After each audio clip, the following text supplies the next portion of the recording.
여러분 안녕하세요. T3입니다. 오늘도 테슬라가 또 한 건 터뜨렸네요. 이번 소식은 진짜 심상치 않은데요. 영상 시작하기 전에 구독과 좋아요, 알림 설정까지 눌러주시면 테슬라 최신 소식 놓치지 않고 바로바로 받아보실 수 있어요. 자, 그래서 테슬라가 지금 뭘 하고 있냐면 제조를 코앞에 두고 있으니까 여기저기서 준비 작업들을 하고 있는 거예요. 하나씩 차근차근 준비하면서 실제로 양산 체제로 넘어갈 준비를 완벽하게 갖추고 있다는 거죠. 그 중에 하나가 뭐냐면요. 최근에 나온 정보 중에 트림 레벨에 대한 정보가 새롭게 공개됐어요. 트림 레벨이 뭐냐면 쉽게 말해서 옵션이죠. 스탠다드 버전도 있고 좀 더 고급 버전도 있고 이런 식으로 여러 등급이 있다는 거예요. 그리고 또 보도에 따르면 테슬라가 이미 고객들한테 연락을 시작했대요. 이 트림들의 가격 정보에 대해서 문의하고 안내하고 있다는 거죠. 진짜 곧 출시한다는 신호잖아요. 그리고 이번에 가장 주목할 만한 게 뭐냐면 대중들한테 공개한 추가 정보가 있는데요. 바로 메가차저 위치 정보예요. 메가차저요. 이거 진짜 엄청난 겁니다. 여러분 슈퍼차저는 다들 아시죠? 테슬라 전기차 충전하는 그 충전소요. 그런데 메가차저는 뭐냐? 세미트럭이랑 다른 전기 클래스 8 차량들을 충전하는 인프라예요. 어마어마하게 큰 트럭들을 충전해야 하니까 일반 슈퍼차저보다 훨씬 더 강력한 충전 시설이 필요한 거죠. 테슬라가 이걸 내비게이션하고 슈퍼차저 지도에 추가했다는 건 이제 세미트럭 운전자들도 자기들이 어디 가서 충전할 수 있는지 미리 확인할 수 있게 된 거예요. 테슬라가 소셜미디어 플랫폼 X에다가 이 소식을 공식적으로 발표했어요. 자, 여러분 생각해보세요. 이게 작은 발전처럼 보일 수도 있지만 실제로는 엄청나게 큰 신호라는 거예요. 테슬라가 세미를 대량 생산으로 가져가려고 준비하고 있다는 확실한 증거거든요. 몇 년 동안 계속 암시만 하고 있었잖아요. 곧 나올 거예요. 준비 중이에요. 이러면서요. 그런데 이번 주에 나온 정보들을 다 종합해보면 진짜로 상당한 진전이 있었다는 걸 알 수 있어요. 트림 정보도 나왔고 가격 문의도 시작됐고 이제 메가차저 위치까지 공개했으니까요. 그리고 또 하나 엄청 중요한 게 있는데요. 테슬라가 네바다주 스파크스에 전용 제조 공장을 완성하기 위해 계속 작업해왔어요. 이 공장이 거의 완료 단계에 와 있다는 거죠.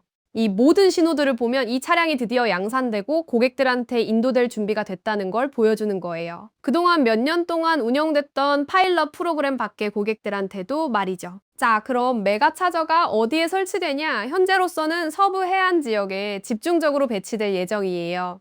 특히 어떤 루트냐면 I5하고 I10 같은 주요 고속도로에 엄청 집중하고 있어요. I5가 뭐냐면 미국 서부를 남북으로 쭉 관통하는 엄청난 고속도로고요. I10은 동서를 가로지르는 주요 간선도로예요. 이 전략이 왜 똑똑하냐면요. 주요 고속도로랑 물류 허브를 우선순위로 두고 있다는 거예요. 화물 트래픽이 가장 많은 곳들이잖아요. 대륙을 횡단하는 장거리 운송이든 지역 단위 운송이든 다 커버할 수 있게끔 설계한 거죠. 그래서 어느 주에 얼마나 설치되냐고요? 캘리포니아주하고 텍사스주가 초기에 가장 많이 설치될 예정이에요. 캘리포니아는 17개 사이트, 텍사스는 19개 사이트가 계획돼 있어요. 각각 17개 19개요. 엄청난 숫자죠? 그리고 이 프로그램이 계속 성장하면서 다른 주들도 메가차저를 갖게 될 거예요. 어디냐면 플로리다주, 조지아주, 일리노이주, 워싱턴주, 뉴욕주, 그리고 네바다주까지요. 주요 물류 거점들을 다 아우르는 거죠. 그런데 지금 현재 시점에서 실제로 이용 가능한 메가차저는 어디 있냐? 두 곳이에요. 캘리포니아주 레스롭이랑 네바다주 스파크스요. 이 두 곳 다 테슬라랑 엄청난 연관이 있는 곳들이에요. 레스롭이 어디냐면요. 테슬라 메가팩토리가 있는 곳이에요. 메가팩토리가 뭐냐? 테슬라가 에너지 저장 시스템이랑 여러 제품들을 만드는 큰 공장이거든요. 그리고 스파크스는 어디냐? 테슬라 기가팩토리랑 세미팩토리가 둘 다 위치한 곳이에요. 스파크스 얘기가 나와서 말인데요. 여기가 진짜 테슬라한테는 핵심 거점이에요. 기가팩토리에서는 배터리랑 파워트레인 부품들을 만들고 세미팩토리에서는 이제 세미트럭을 본격적으로 찍어낼 준비를 하고 있는 거죠.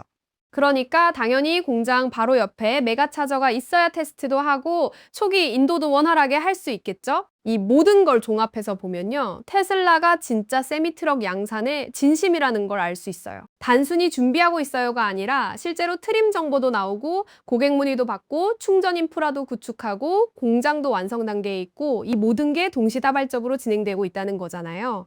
특히 메가차저 위치를 내비게이션에 추가했다는 건 이미 세미트럭이 도로를 달릴 준비가 거의 다 됐다는 뜻이에요. 충전소가 없으면 트럭이 아무리 좋아도 소용없잖아요. 그래서 인프라를 먼저 깔아놓고 있는 거죠.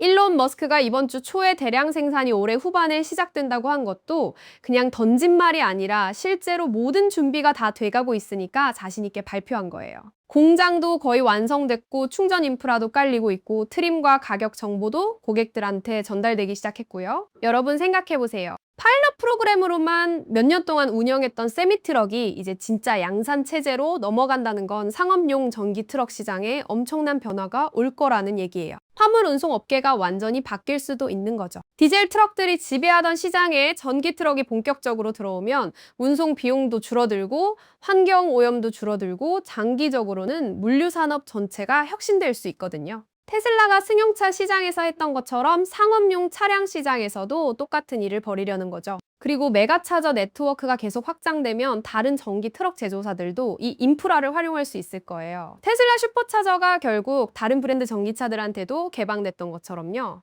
그렇게 되면 전기 트럭 생태계 자체가 빠르게 성장할 수 있는 토대가 마련되는 거죠. 일론 머스크가 세미트럭 프로젝트를 처음 발표했을 때만 해도 많은 사람들이 회의적이었어요. 전기 트럭이 정말 실용적일까? 충전 시간은 어떻게 하지? 주행거리는 충분할까? 이런 의문들이 많았거든요. 그런데 테슬라는 계속 기술을 개발하고 실제로 파일럿 프로그램을 통해 검증하고 이제 양산 준비까지 다 갖춘 거예요. 특히 i5나 i10 같은 주요 물류 루트에 메가차저를 집중 배치한다는 건 실용성을 최우선으로 고려했다는 증거예요. 이론상으로만 좋은 게 아니라 실제로 화물 운송사들이 바로 사용할 수 있게끔 설계했다는 거죠. 캘리포니아 17개, 텍사스 19개 사이트라는 건 시작에 불과할 거예요. 플로리다, 조지아, 일리노이, 워싱턴, 뉴욕, 네바다까지 계속 확장될 예정이니까 결국에는 미국 전역을 커버하는 거대한 메가차저 네트워크가 구축될 거거든요. 그리고 레스로비랑 스파크스에 이미 메가차저가 가동 중이라는 건 테슬라가 이미 실제 운영 경험을 쌓고 있다는 뜻이에요. 어떤 문제점들이 있는지 어떻게 개선해야 하는지 다 파악하면서 전국 확장을 준비하고 있는 거죠. 진짜 흥미로운 건요, 이 모든 게 2026년에 일어나고 있다는 거예요. 불과 몇 년 전만 해도 전기 트럭은 먼 미래의 얘기처럼 느껴졌는데 이제 현실이 되고 있어요. 그것도 테슬라가 선도해서 이끌면서요. 여러분 오늘 T3가 전해드린 테슬라 세미 소식 정말 대단하지 않나요? 내비게이션의 메가차저 위치 추가라는 게 작은 업데이트처럼 보일 수 있지만 실제로는 전기 트럭 시대가 본격적으로 열린다는 신호탄이에요. 오늘 영상 재미있게 보셨다면 좋아요 꾹 눌러주시고요. 구독하시면 테슬라 최신 소식 항상 빠르게 전해드릴게요. 그럼 다음 영상에서 또 만나요.